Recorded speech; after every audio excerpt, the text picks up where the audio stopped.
그것도 최초 합격한 그 고려대학교 교육대학원. 왜 제가 학업기획사라고 생각을 하냐면은 제 학점이 그렇게 좋지는 않아요. 안녕하세요, 코미입니다.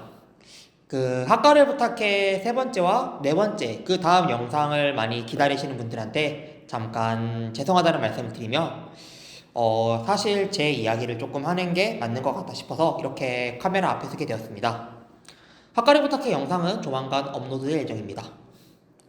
저는 몇 번 이전 영상에서 확인 가능하지만 2022년 2월 22일 졸업을 했습니다.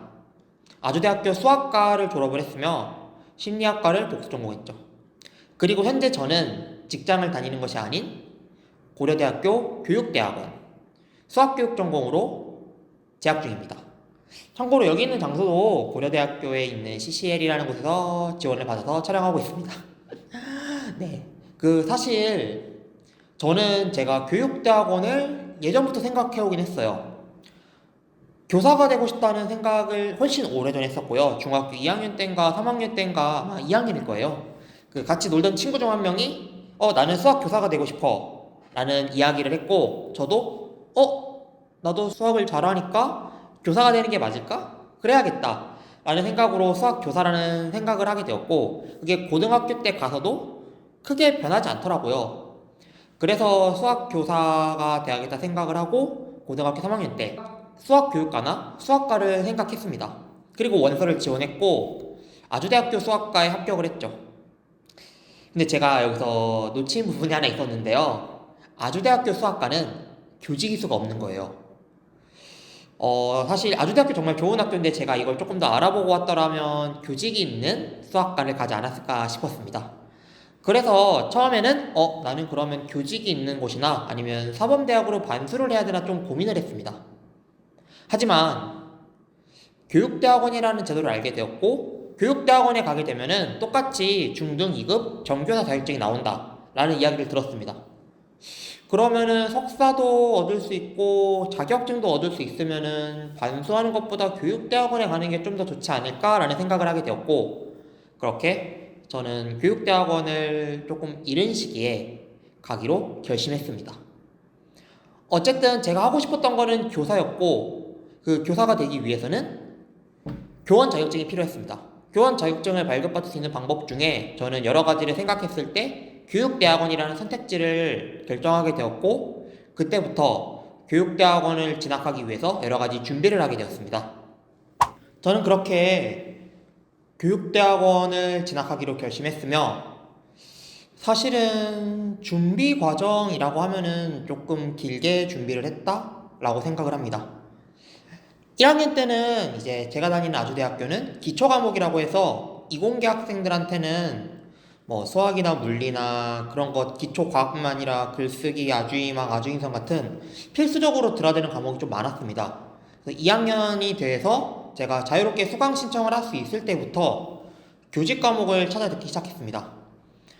그래서 저는 뭐 학교폭력의 학폭이라고 해서 학교폭력 예방 및 학생에 대한 이해, 교육학개론, 교육평가, 그 다음에 교육심리, 이렇게 4개의 교직 과목을 먼저 들었습니다. 특히 제가 이 교직 과목을 들은 이유는 교육대학원을 준비하면서 내가 진짜 교사가 되는 게 맞을까? 내가 교사가 되면 잘할 수 있을까라는 의문이 들기도 했고, 사실 수학과라고 하면은 교사뿐만 아니라 뭐 데이터 사이언스라던가 인공지능, 컴퓨터, 아니면 경영, 금융, 경제, 진짜 다양한 분야로 빠질 수 있기 때문에 제가 만약에 교사가 맞지 않는다고 생각을 하면 이쪽 분야를 포기하고 다른 분야로 좀 더 진출을 하기 위한 준비를 해야 되기 때문에 교직을 2학년 1학기 때부터 먼저 들었습니다. 그래서 교직을 들으면서 좀 생각을 많이 하게 됐죠. 하지만 여러 교직을 들으면서도 저는 수학 교사가 되고 싶다는 생각을 포기하진 않았어요. 그렇기 때문에 교육대학원 진학을 결심했습니다. 제가 2학년, 3학년 때는 조금 더 학부생들하고 많이 수업을 들었습니다. 근데 4학년 때는 이제 교육대학원에 대한 생각이 어느 정도 많이 커졌고, 그래서 학교 측에 요청을 해서 학교와 교수님한테 요청을 해서 내가 학부 수업이 아닌 교육대학원에 재학 중인 선생님들과 함께 수업을 듣고 싶다, 이렇게 메일을 보냈고 그게 승인이 나서 교육평가랑 교육심리는 실제 교육대학원에 재학 중인 이런 선생님들과 함께 수업을 같이 들었던 기억이 있습니다. 거기서 사실 많은 이야기를 들었어요. 실제 교육대학원을 준비하기 위한 과정, 학업계획서 작성하는 방법, 그 다음에 면접을 어떻게 준비해야 되는지 등 다양한 이야기를 들을 수 있었고요. 저도 거기에 맞춰서 조금씩 준비를 해왔습니다. 저는 사실 다음번에 설명해 드리겠지만 5개 교육대학원을 지원을 했습니다. 근데 그중 4개는 그 수학교육으로 지원을 했고 하나는 상담심리 교육으로 지원을 했습니다. 앞서 말씀했다시피 저는 수학과와 심리학과를 나왔기 때문에 수학과에서는 수학교육, 심리학은 상담심리교육, 이런 전문 상담교사를 얻을 수 있는 전공으로도 진출이 가능하기 때문에 총 5개 교육대학원을 지원하게 되었고 전부 다 서류는 통과하고 면접은 봤고 나쁘지 않은 성과를 거뒀습니다. 현역 때보다 더 잘 간 것 같은데. 그중 이번에 그래서 재학 중인 고려대학교 교육대학원을 선택하게 되었고 이 고려대학교 교육대학원의 기준에 맞춰서 설명해 드리고자 합니다.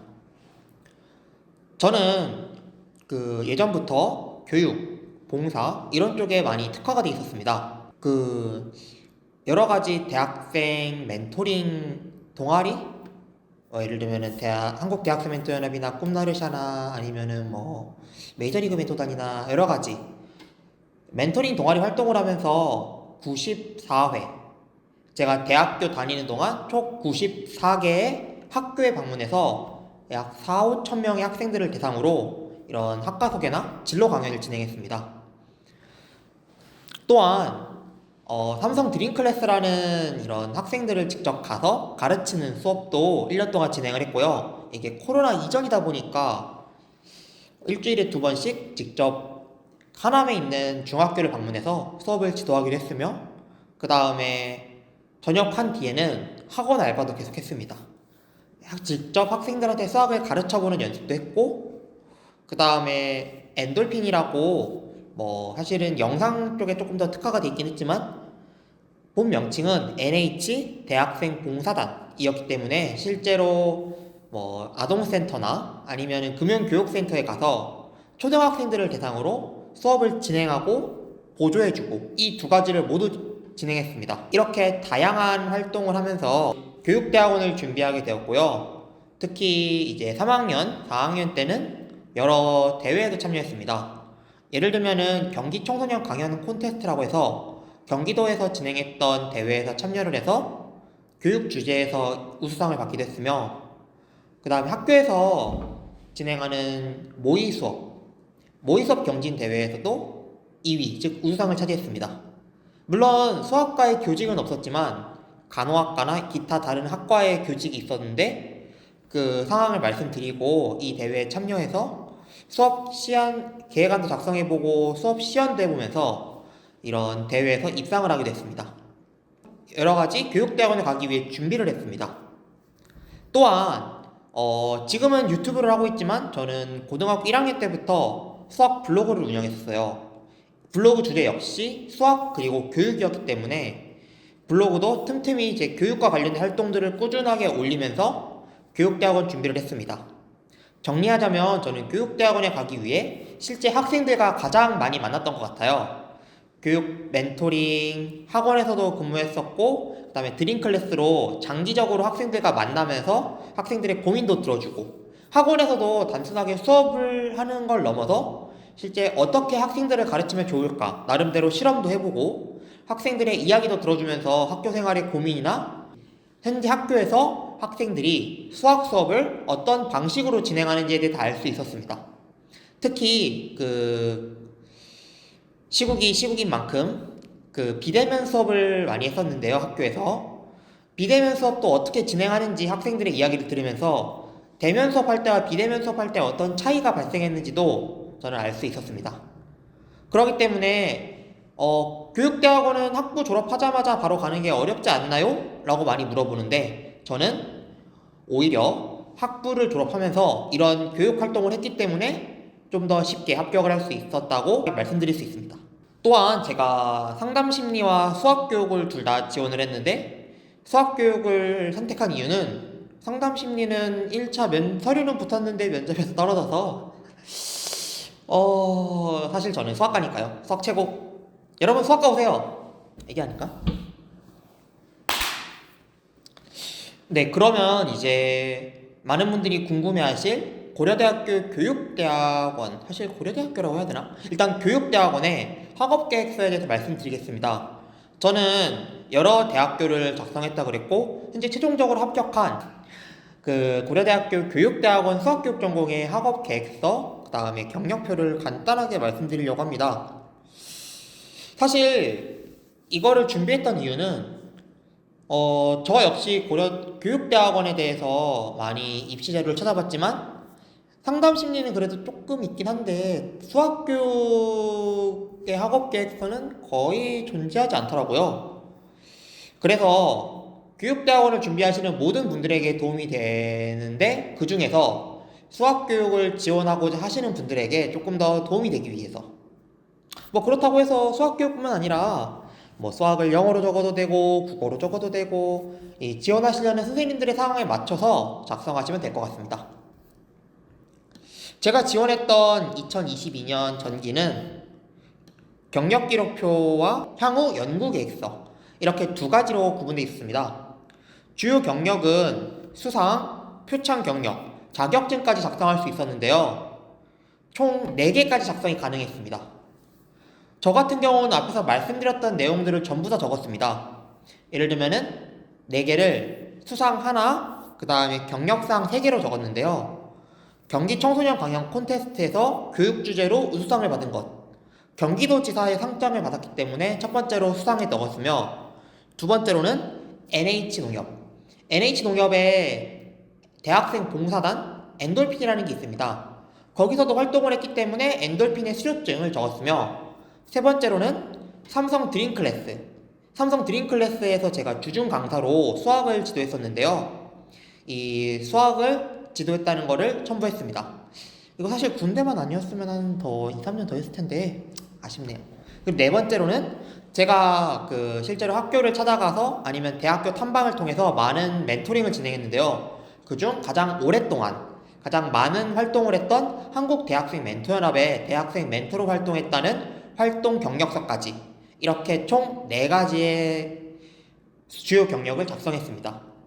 사실 저도 마음 같아서는 뭐 더 다양하게 적고 싶었지만 4개가 한계라 그러니까 4개까지만 적었죠. 이게 좋았던 게 삼성 드림클래스 같은 경우나 아니면 한국대학생 멘토연합은 그 상장 형태는 아니다 보니까 계속 발급이 가능해요. 하지만 우수상 그리고 엔돌핀에서 진행한 수료증은 재발급이 안 된다고 하더라고요. 그래서 이거를 복사해가지고 뭐 사본을 뭐 원본 대조피를 받아야 되나 싶었는데 그런 건 아니고 사본으로도 가능하다는 답변을 들었습니다. 그러니까 여러분들 그 행정실에 연락해가지고 많이 괴롭히지 마시고요. 사본 제출하시면 됩니다. 왜냐고요? 제가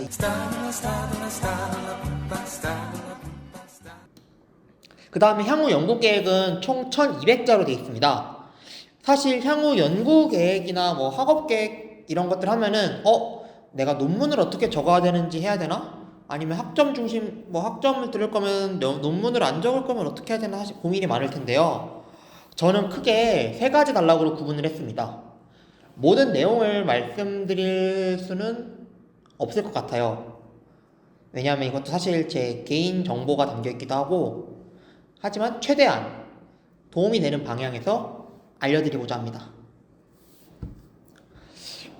저는 사실 가장 강력한 필살기가 하나 있습니다. 바로 블로그죠.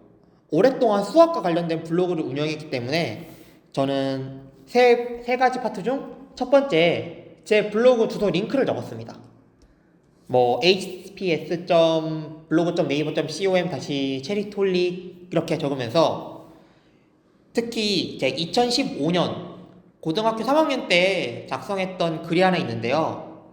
지오지브라는 소프트웨어를 사용하는 방법을 올렸습니다. 지금까지도 제 블로그 방문자가 약 106만 명 정도 되는데 그중 한 10%? 한 9만 명 정도는 이 지오지브라 사용법을 보고 옵니다. 어느 정도냐면 저희 수학과 동기 중에 한 명이 지오지브라를 검색하다가 제 블로그를 방문했거나 아니면 현직 교사분들도 제 블로그에 오셔가지고 지오지브라 사용법을 알아가는 정도로 예전에, 지금도 미리 올렸으면 좋았을 텐데 2015년 당시에 지오지브라가 활성화되기 전부터 실제 지오지브라가 교수님이나 학교 선생님들 중에 아주 극소수만 알고 있을 당시부터 저는 지오지브라를 알아서 어떻게 활용하면 좋을지 간단하게 그래프 작성하는 방법부터 원, 도형, 좌표 표현하는 방법까지 다 설명을 했습니다. 아무튼 이 글에 대한 링크를 적으면서 시작을 합니다. 저는 사실 그 학업 계획서에서 지오지브라나 그래프 EQ, 폴리 같은 수학 소프트웨어를 사용했다는 내용으로 시작을 합니다. 이를 통해서 나는 교사가 되기 위해서 많은 준비를 해왔다는 것을 첫 번째 문단에 어필했습니다. 그래서 마지막 문장에 앞으로 교사가 되어 학교 현장에서 수업을 하게 된다면 이런 소프트웨어를 이용해서 학생들에게 친근하게 알려주고 싶습니다. 즉, 첫 번째 문단은 교사가 됐을 때 어떤 교사가 되고 싶은가에 대한 내용, 그리고 그 내용을 뒷받침해주는 근거를 적으면서 첫 번째 문단을 시작했습니다. 사실 교육대학원을 준비하시는 분들이라면은 교사를 많이 꿈꾸고 계실 텐데요. 어떤 교사가 되고 싶은지만 적는 것보다 그 근거, 내가 이런 근거를 통해서 이런 교사가 되고 싶다, 이렇게 소문을 여는 것이 좋을 것 같습니다. 두 번째는 이제 제가 관심 있는 분야를 언급했습니다. 특히 2015 교육과정이 거의 끝물이었지만 2015 교육과정에서 수학과 관련된 내용들을 이야기했습니다. 2015 교육과정 중 정보 처리, 컴퓨터를 이용한 수학 교육을 많이 언급을 했는데요. 저 역시 제가 활동했던 지오지브라와 맞다고 생각해서 이 내용을 적었습니다. 학교 현장에서 제가 사실 처음 접할 때는 교과서에 그런 내용이 하나도 없었어요. 하지만 말씀드렸다시피 저는 이제 중학생, 고등학생들과 많이 접촉을 해서 그 학생들의 교과서를 볼 수 있었는데요. 놀랍게도 지오지브라를 많이 언급을 하더라고요. 교과서 내용 나와 있고 뒤에 체험하기, 활동하기에 지오지브라라는 내용이 나와 있었는데 저는 그 내용을 적었습니다. 교과서에 지오지브라가 많이 언급이 되었고 특히 비대면 수업, 팬데믹 이후 비대면 수업을 많이 하면서 칠판에다가 적는 것보다는 이런 컴퓨터 소프트웨어를 통해서 보여주는 것이 좀 더 정확하기 때문에 이를 많이 이용한다는 것을 언급했습니다. 하지만 교과서에 나와 있기만 하고 지오지브라나 이런 소프트웨어를 사용하시는 분들은 매우 극소수였죠. 그렇기 때문에 교과서에서 아니면 교육 과정에서 분명히 언급을 하고 있지만 이를 사용되지 않는 현실에 대해 안타까움을 가지고 있다 언급을 했습니다. 이게 무엇일까요? 바로 제가 어떤 분야를 가고 싶은지 초석을 열어준 겁니다. 는 어떤 교사가 되고 싶은지에 대한 내용, 두 번째로는 이 내가 되고 싶은 교사와 현재 학교 현장과의 괴리를 적어줬습니다. 그럼 뭐가 나와야 되죠? 앞으로 무엇을 하고 싶다. 이런 괴리감을 줄이고 어떻게 접근을 해야지만 발전된 교사가 될 수 있을까? 라는 것을 알려주고 싶었고 그 내용을 이제 마지막 세 번째 문단에 적었습니다. 앞으로 고려대학교 교육대학원에서 실제 학교 현장에서 수학 소프트웨어를 이용한 수업 방식을 연구할 계획입니다.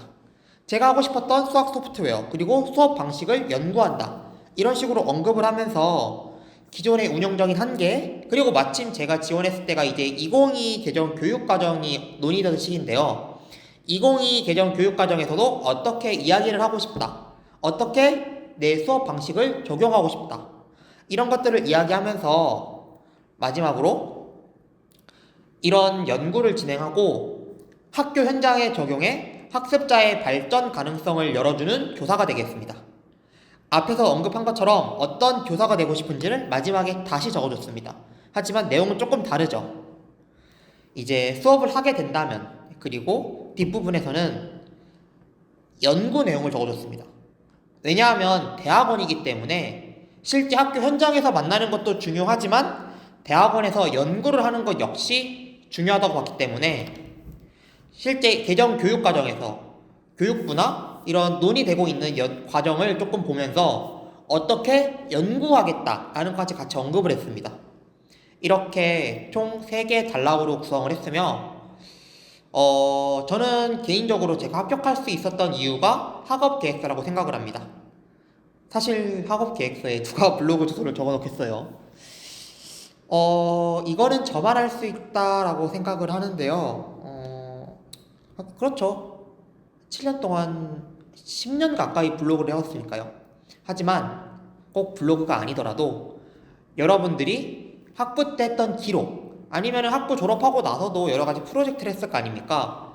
이거를 노션이라는 온라인 포트폴리오 홈페이지를 이용해서 적으시다면은 다른 지원자와 차별화된 본인을 보여줄 수 있다고 생각합니다. 왜 제가 학업계획서라고 생각을 하냐면은 제 학점이 그렇게 좋지는 않아요. 그러니까 남들 못할 수준은 아니에요. 제가 알기로는 저희 과 인원 중에 상위 30% 등수가 30% 가까이 돼서 학점이 막 엄청 안 좋은 건 아닌데 엄청 좋은 것도 아니에요. 4점대는 아니고요. 그리고 전공 과목을 막 전공 심화를 했다면 모를까 저는 딱 전공 들을 만큼만 들었습니다. 졸업 조건만 딱 채우고 오히려 4학년 2학기 때는 4학년 때는 심리학과 과목만 더 들어서 이제 주변 친구들이 야 너는 수학과가 아니라 심리학과 시간표 아니야? 라고 할 정도로 약간 심리학과를 좀 더 많이 들었는데 그런데도 제가 이제 합격을 할 수 있었던 가장 큰 이유는 면접도 있지만 학업계획서 그리고 관련된 활동을 열심히 준비해 왔다입니다. 그렇다고 해서 활동을 준비 안 해왔다고 해서 불이익이 있는가? 그건 아닌 것 같아요. 학업계획서가 여러분 절반 이상 먹고 들어갑니다. 그리고 이제 다음은 면접 같은 것들을 이야기하고 싶은데요. 제가 시간이 없네요. 다음 영상에서 면접 그리고 면접을 준비하기 위해 어떤 것들을 했던가 수학 교육 중심으로 설명해 드리도록 하겠습니다. 교육대학원에 진학하시는 많은 예비 선생님들에게 도움이 되셨으면 좋겠네요. 그러면 나가시기 전에 구독, 좋아요, 댓글 달아주시면 정말 감사하겠습니다. 혹시 알아요? 제가 제 연구 계획서를 다 공개할지. 궁금하시면 구독하시고요.